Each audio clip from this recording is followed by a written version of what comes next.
And now we're on Daf Samaches Amid Beis. And I was going to ask a kasha on Rebbe. Why do you say that after the Rishona took 10% of the Nechasim, she now has to cough it up and put it into the entire pool? Kol chad v'chad nafshe shakla. Each one was zocha in her portion. Why are you forcing her to cough it up and throw it and contribute it into the pool? Now here there's a very important tosis here that why does the Gemara feel that it's morally justifiable that the second one get less than the first one? In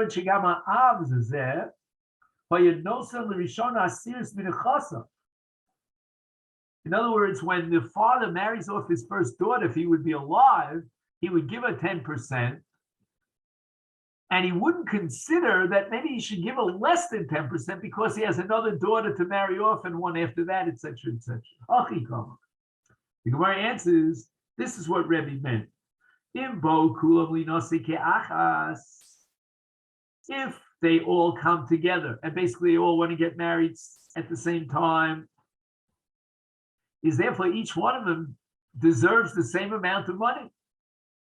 And in order to guarantee that on the one hand, each one should get the same amount of money, but on the other hand, there's something left in the pot for the brother, is cholkos b'shavah. Therefore, they divide it up 10, 9, 8, etc., etc. And then they pool all the money together and divide it up equally.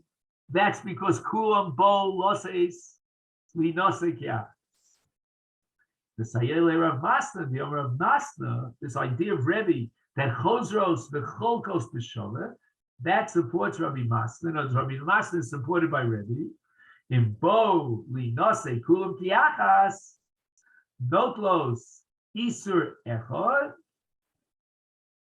Then we take 10% of the nichsei ha'av. So the Gemara says, what does that mean? 10% nichsei ha'av. He's got many daughters to marry off. Isur echad salkatata. Could it be that he means 10%? That the daughters would divide up 10% amongst them all? Ella, but rather what it means in Rav Masna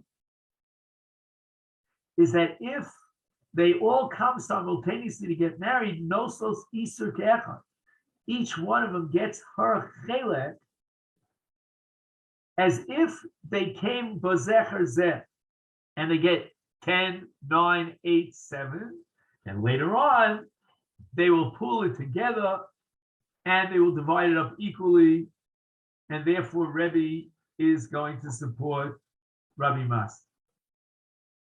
We learned in the Brisa, Bonos, Yesomos, that lost their father, the Chacham made a takon in the Ksuba, that they received mizonos from the estate of their father, Bein Bagru, Ad Shalom Nisu, Ubein Nisu, Ad Shalom Bagru.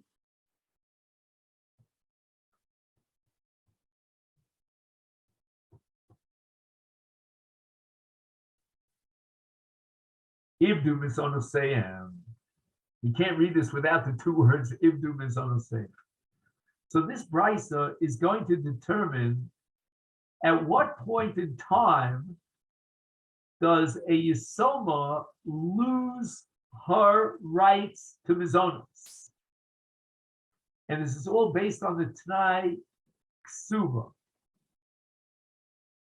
In the Ksuba, I'll read the language of the Ksuba.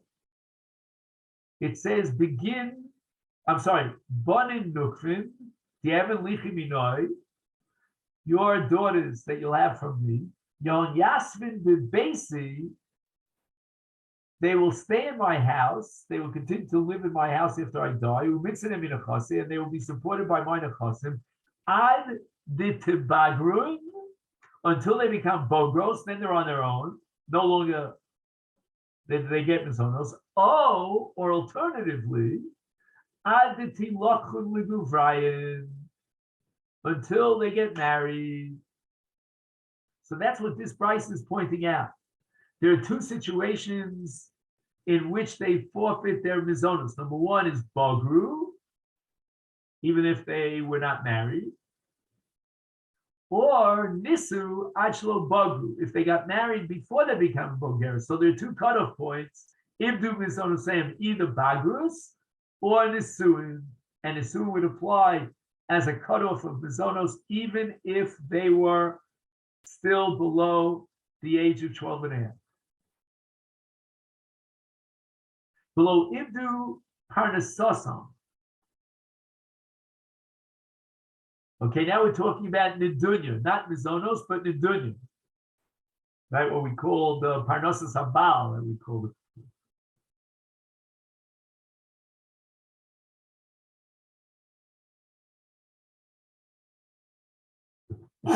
Oh, finally it came. Okay. So whether or not they became a Bogeres or they got married before they became Bogeres, in both cases, they can claim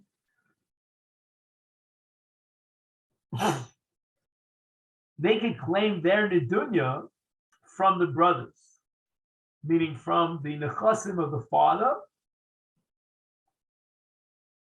And those that got married earlier and they became Bogros, they still could be Tovea money from the brothers for Nidunya. Divrei Rebbe. And now we have the dissenting view of Reb Shimon Elazar, Af Ibdu Parnasasa. That if these daughters became Bogros, they reached Bagrus, then they are completely out of the base of VM. Or even if they didn't reach Bagrus, let's say they were still Nara, but they got married, then once again, they lose their Nidunya. Why? Because they're completely out of the Rishus of their father.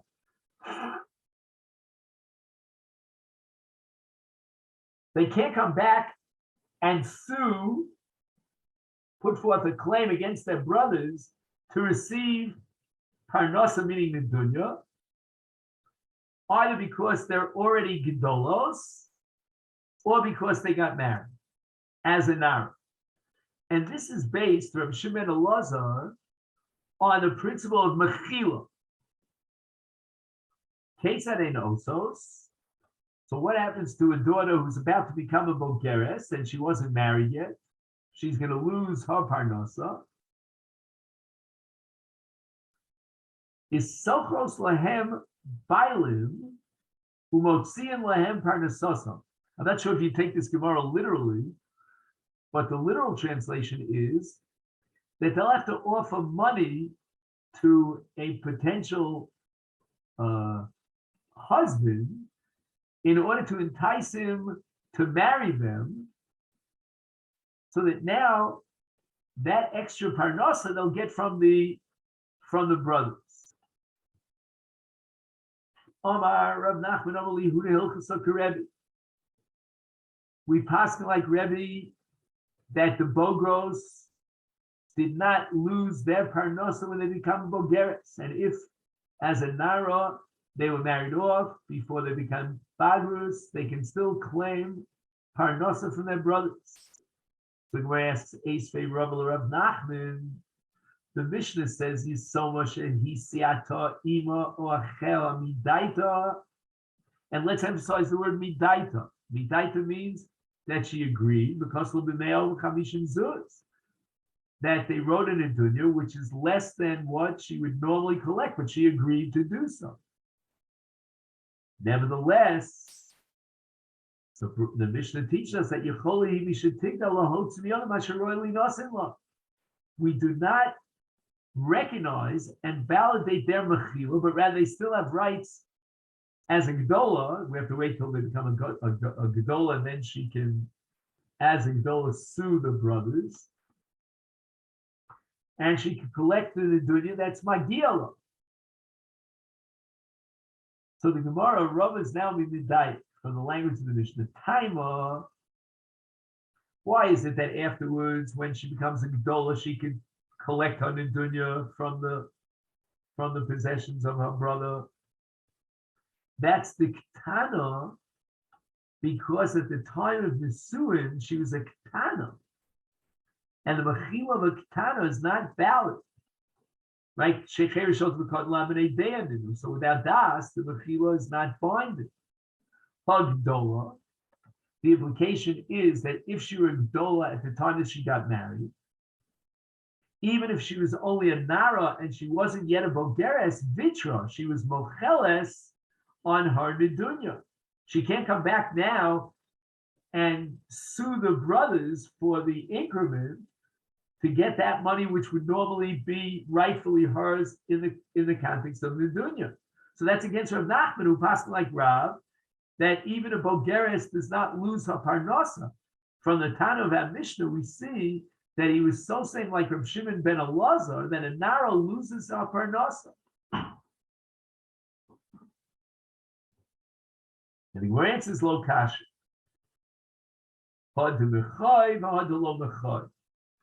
When Rebbe said that a Bogeres that was married off did not lose her Parnasa, and she could still claim that Nidunya from her brothers, that's talking about a case of Mechai, that before she got married, she registered her protest, and she declared she's not Mocheles. That's called Mechai. She knows that there's an increment of money that's Magila, that she's Royla, and she's not giving up on her claim. But her, it says in the Mishnah that a Nara, if she gets married and she's Mocheles, she lost her Parnasa, she accepted the 50 zuz and party, the lo Machai, she didn't make a Macha. And if she didn't make a Macha,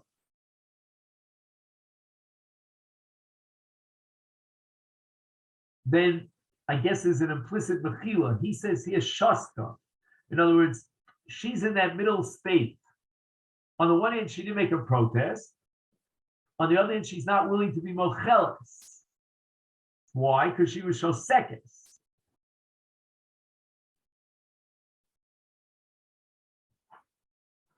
So what is that shtika? How do we determine and define that shtika?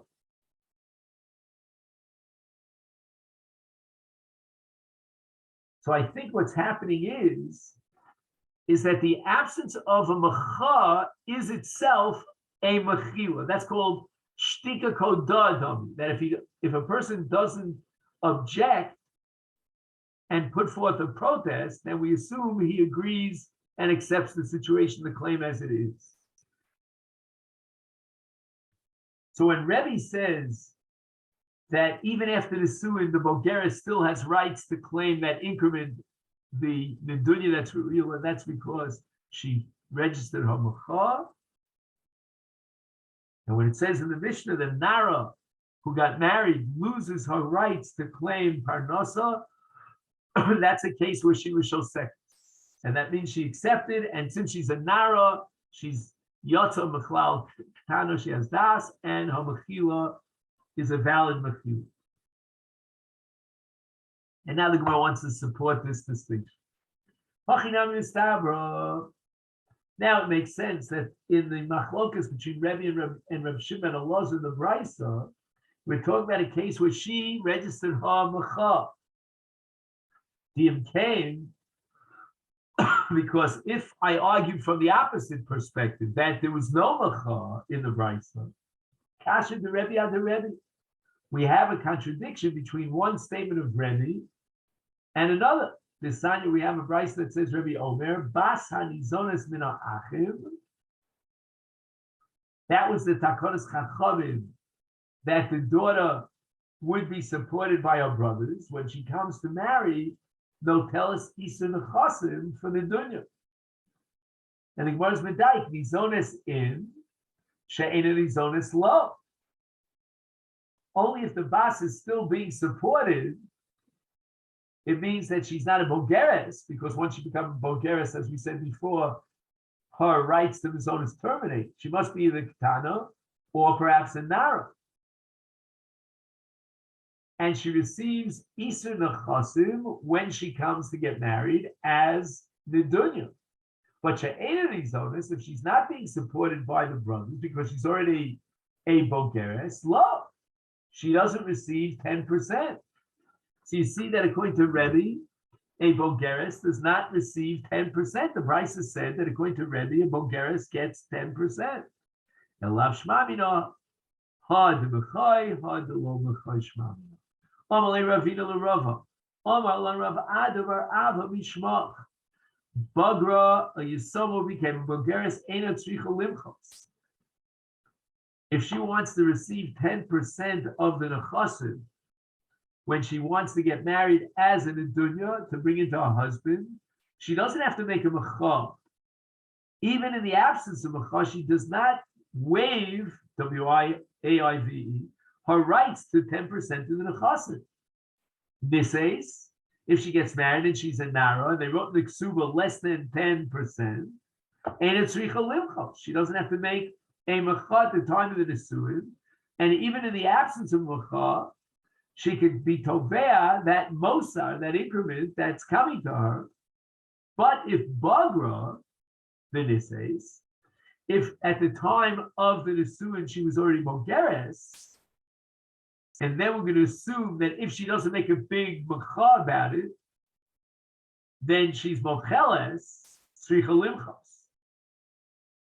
She's not going to be able to collect that Mosar of an Indunya that's Magia Lo, if he Royla, if she was Shosekes. She must make a Mecha. So Gemara says,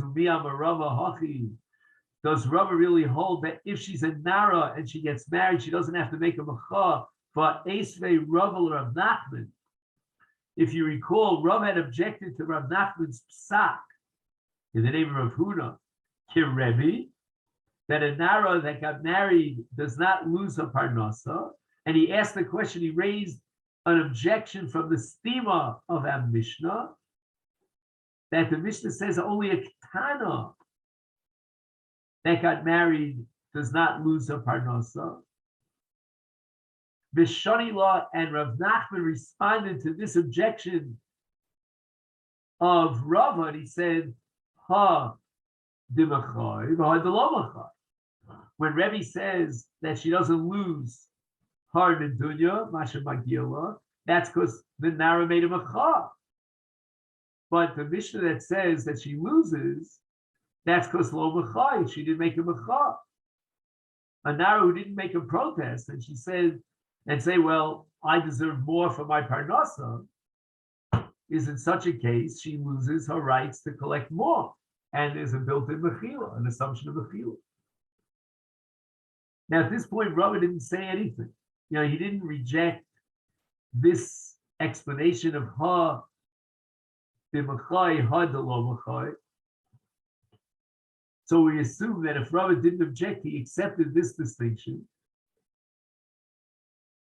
So now the question is, how did Rava say that a Nara who got married and she didn't make a Mecha, she didn't lose her Parnasa, when Rava agrees that our Mishnah holds that a Nara who got married and did not make a Mecha lost her Parnasa, she waived her rights for that Parnasa.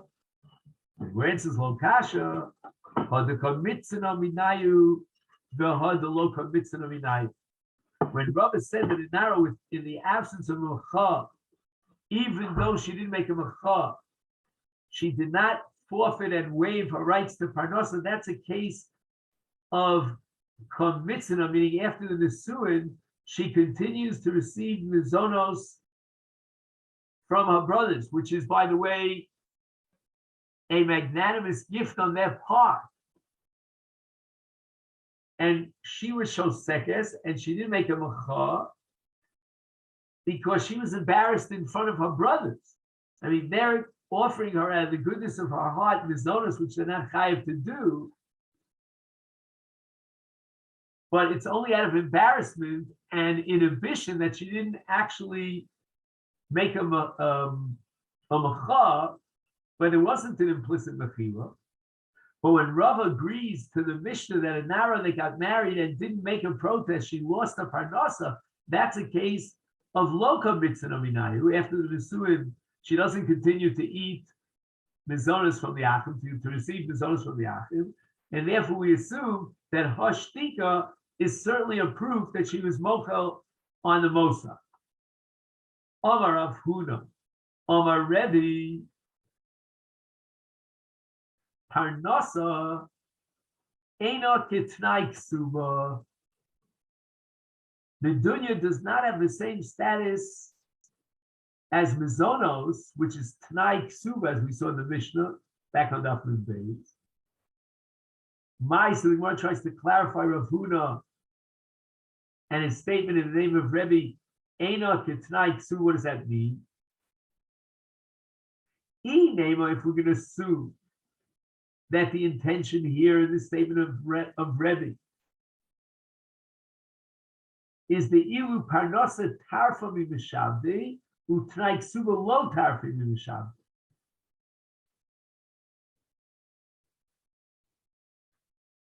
That there are two different obligations. There's one obligation of parnasa. The brothers have to give her parnasa so that she can get married. And let's say the brothers don't have any assets in their possession. They sold their assets to someone else after the death of the father. The bas has recourse to be motzi nechasim yada lekucha. She can collect from a shubban that's called tarfa for her parnasa. But tnai ksuba is just the opposite. In mizonos, she can only collect from bnei chori, meaning from possessions and assets that are in the hands of the brothers, but not mimishabdi. If the brothers sold nechasim, then for the sake of Hamizonos, she cannot collect from the lekuchos. So the Gemara asks, "My kamashmalon, why do Rav Huna have to be mechadish this? Hamaisa b'chol yom bezdin motziim. They take the chasim out of the hands of the lekuchos that was sold by the brothers live parnasa. They take it away for the purpose of parnasa. The ein motziim limizonos. But Bezdin does not take from the lekuchos those nechasim that were sold by the achim during their lifetime with tzarich mizonos. The Gemara rejects it because that Rav Huna did not have to say. This is what the Gemara calls Ma'asim b'chol yom. Hello, now we have to reinterpret Rav Huna.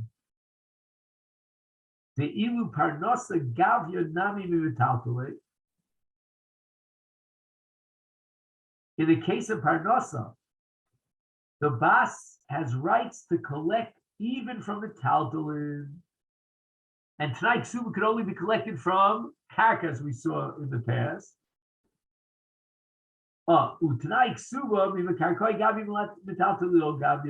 She cannot collect for tonight ksuba, in this case, mizonos, from metaltal.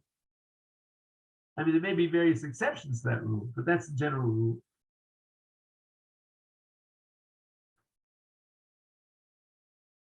So the Gemara says that's impossible.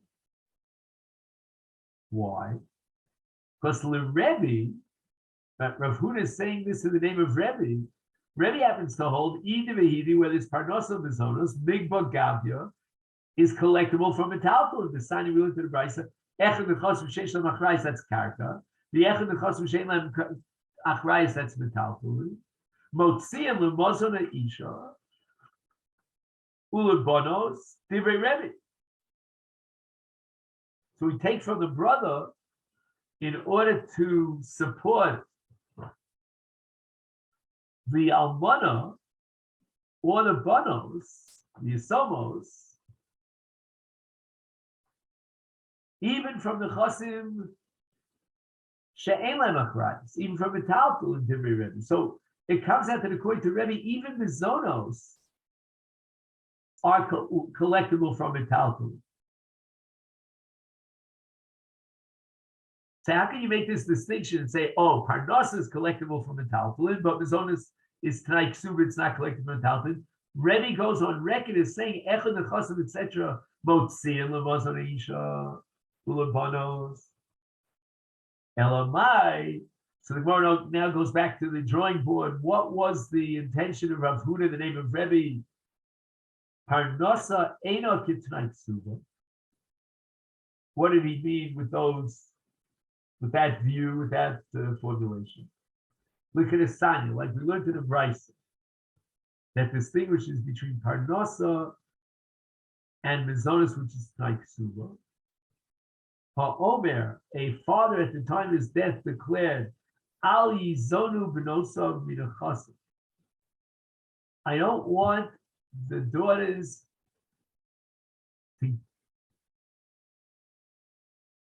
to receive their Mizonos from my Nechasim. So basically, this is what you call Masna al Mashikosim B'Torah, but it's not al Mashikosim B'Torah, it's a T'nai against the Takon of Ksuba B'Rabbanon, Ein Shomila. He does not have the authority to cut off his daughters from the Zonos from his Nechasim. This is T'nai Ksuba that the Chachamim obligated him to designate money for the Zonos of his daughters after his death.